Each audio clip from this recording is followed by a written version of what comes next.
Welcome to Leadership Essentials. I'm Lee Kricher, the president of the Pittsburgh Leadership Foundation, and we are all about equipping and connecting and mobilizing the leaders of our city for the common good. And I'm honored to be joined today by my friend, Jason Howard, the senior pastor of Amplify Church. And we're going to be talking about a topic that's very important for leaders and really for all of us. How do you walk in? How do you experience joy in the midst of circumstances that are anything but joyful? So, Jason, welcome. Tell us a little about yourself and Amplify Church. Hey, thanks. So good to be with you. Thanks for having me.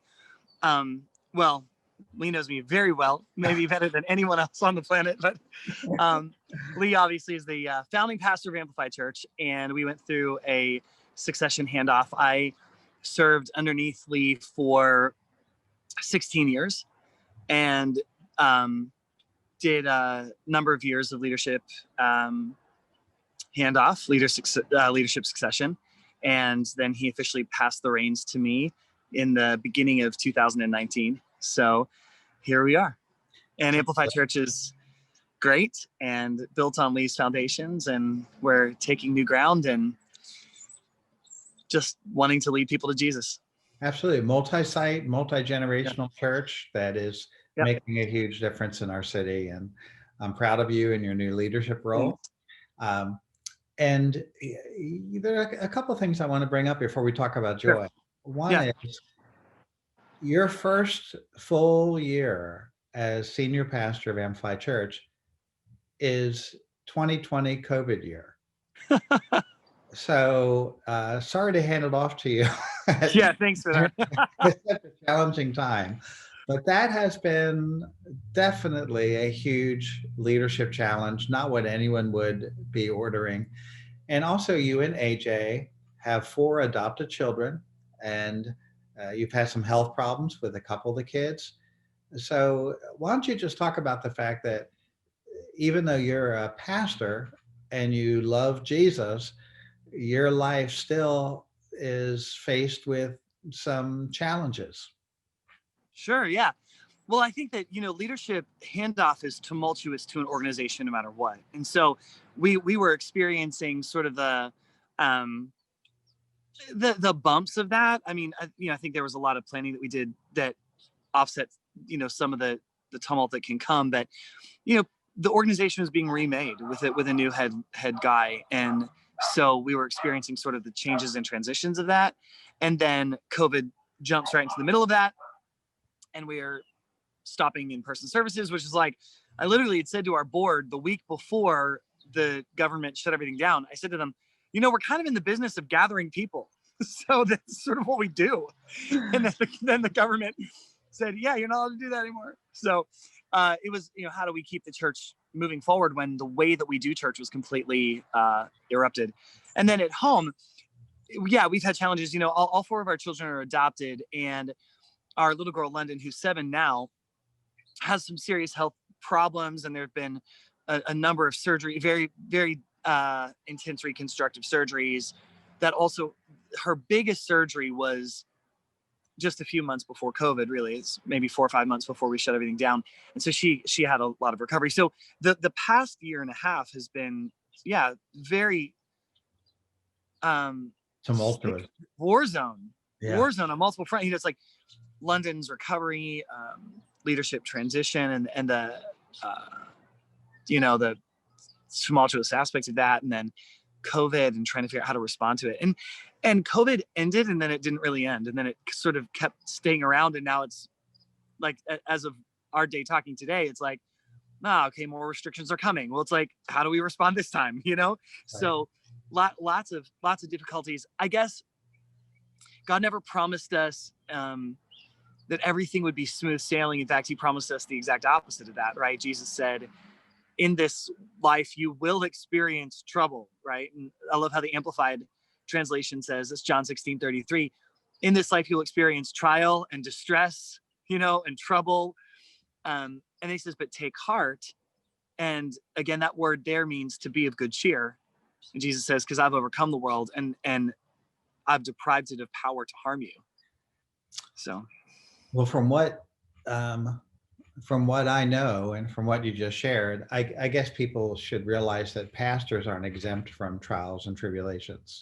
So that'll be right. But there's one theme that runs through your messages, and I know from knowing you firsthand that you live it. And that is you can find joy Mm.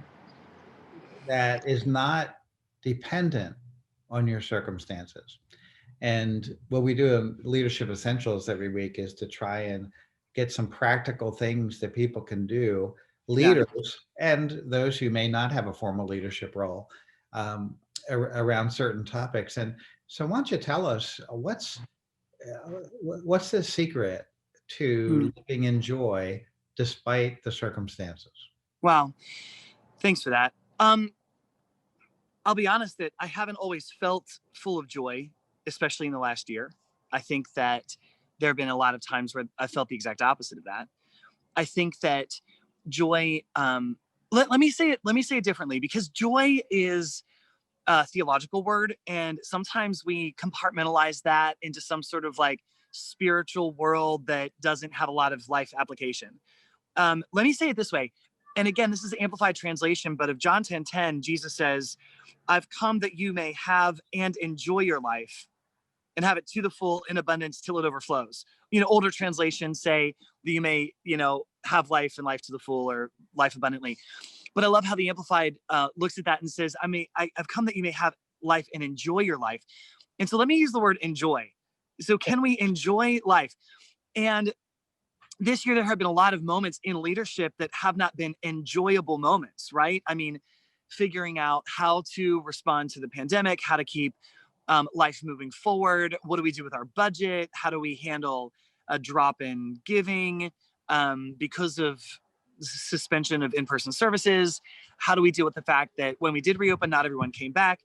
So there have been lots of times where there haven't been enjoyable moments. And that's leadership. I mean, we are in a messed up world with all kinds of problems and all kinds of things that are evil and terrible, and we're in the middle of a seriously screwed up planet, and we've been given this task to act as agents of redemption in the middle of it. Yes. And that's what leadership is. It is correcting what is wrong. Like, that's what leadership is. It's correcting what is not the way it was meant to be in people's lives, and our organizations should be literally, the front lines of undoing what sin has accomplished. So we're in a war zone. We are, and there is not going to be enjoyable moments, but we have this promise that we can still enjoy everyday life, because that's what Jesus came to give us. And for me, I had a lot of almost panicked or very anxious moments this past year. And if I could just share really quickly, a story. I was in my living room. I think it was a Monday back in March, and we had the local news on because the governor was giving a press conference about the virus, and he gets on, and I watch him say these words that we have to shut everything down. And the very first thought that went through my mind was not, oh, we're going to be victorious and we're going to overcome this. The very first thought that came to my mind was, okay, I've been given the leadership of this church for less than a year. This church has been around for like 40 years, huge legacy, thousands of people invested life, treasure, service into building this place.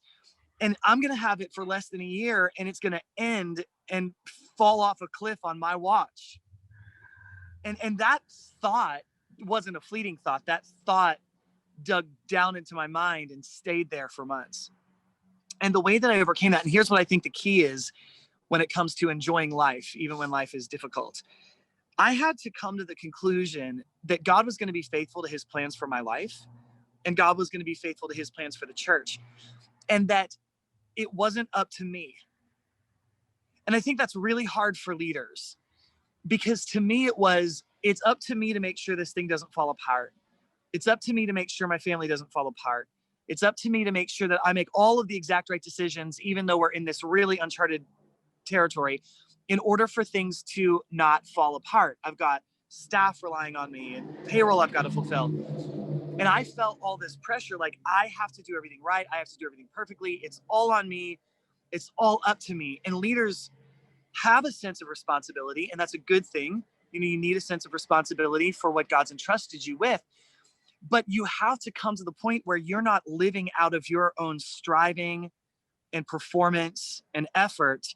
And instead, the decisions that you're making aren't decisions to make something happen, but your decisions are an overflow of the promise that God's already given you. God will be faithful. God will be faithful to his call on the ministry, whatever that's supposed to look like. He'll do it. And if it doesn't look like it's going to look, you know, if next year looks very different than it's looked for the past 40, God's still going to be faithful to whatever his plan is. And my job isn't to do everything perfectly. My job is simply just to follow whatever Jesus wants in this moment. And so it takes the pressure off. And I think it's a really helpful thing for us to redefine what success is, because success is not you've made everything happen the way you want it to be. I think success is you simply just did whatever Jesus wanted you to do. Yeah. So a couple of things that anybody can apply is, one, redefine what my life has to look like in order for me to be happy or to enjoy it. And because if you have this image of what things are supposed to look like day by Right. day, you're inevitably going to be disappointed. Absolutely. So you're redefining that, and dropping some of those assumptions. But it seems like the other big thing you talked about was trust. That that perhaps that sense of enjoying life is tied to trusting God, that he has your best interest in mind, and that somehow his hand is on your life, as opposed to everything is going to rise or fall based on your own efforts. Correct. Would that be what you're saying? Absolutely. Yeah, I think that the only way that you can enjoy your life is to trust that your future and your well-being is safe and secure in the hands of your Father. And no matter what circumstances look like, he's going to be good and he's going to turn it all into good. And I can trust that. And so therefore the pressure's not on me. So I can wake up today and whatever life throws at me, I can smile because I've got a good God who's going to take care of me. And he's going to be faithful to whatever he has asked me to do. My only job here is just do whatever he wants me to do. That's it. Yeah, I have one other point to ask you about. But first, if somebody wants to find out a little more about Amplify Church, Yeah. what do they do? Yeah, for sure. So our Instagram handle is at We Are Amplify Church, or amplifychurch.com also works, but check us out on Insta. Great way to get connected. We would love for you to connect with us for online church. Online church happens every Sunday at 10, 1, and 6 p.m. Eastern time. And it's powerful experience. Or, you know, if you're in the Pittsburgh area, we still have in-person services. And so you can come to those too. And you can find out all the information on Instagram or our website. Awesome. And I've been online with you every week. Yeah. Here's the last thing. So if people are looking for that enjoying of life, despite the Yeah. circumstances, and 2020 has been a crazy year for so many people. Yeah. So one is saying, God, help me to not hold these expectations as to what I must have to be happy. Yeah. And two, God, I'm trusting you that my life is in your hands. Yeah. Maybe comment on one other thing, especially as we head into this holiday. Yeah. What does the whole idea of being grateful and the idea of giving thanks have to do in your mind to this sense of enjoying life? Well, so much of my focus tends to be on what is not yet happening. And I think visionary leaders live in that space, and that can be a very good thing. But what am I still wanting to see happen? What territory am I still trying to launch into? And what dreams in 2020 weren't fulfilled? But you're always going to have a sense of anxiety if that's where you pigeonhole your well-being. Like, have a sense of vision, but don't tie your well-being to your dreams being fulfilled exactly the way that you think they need to be. Tie your well-being. What's that? In the exact timing that You're right. Exactly. So instead, I think that you can say, look at the ways God's been faithful to me. You know, and I look even for our church, like, you know, God was faithful to you back in the 80s, and you had this dream to build that building, and that building was built. And you did not have the money to build that building, but God was faithful, and the building's there today, you know? And I think about, you know, through the 90s, God was faithful. The church still survived, you know, like there were multiple leadership transitions. God was faithful to it. And so if God was faithful through those things in 2020, he'll be faithful to it today. And so looking back and saying, God was faithful in the past, so he's setting us up for his goodness in the future. And that's gratefulness to say, God, you were faithful before, you're going to be faithful again. It fuels your faith, and it takes the pressure off. All right, God, I can trust you, and things are going to be good because you're good.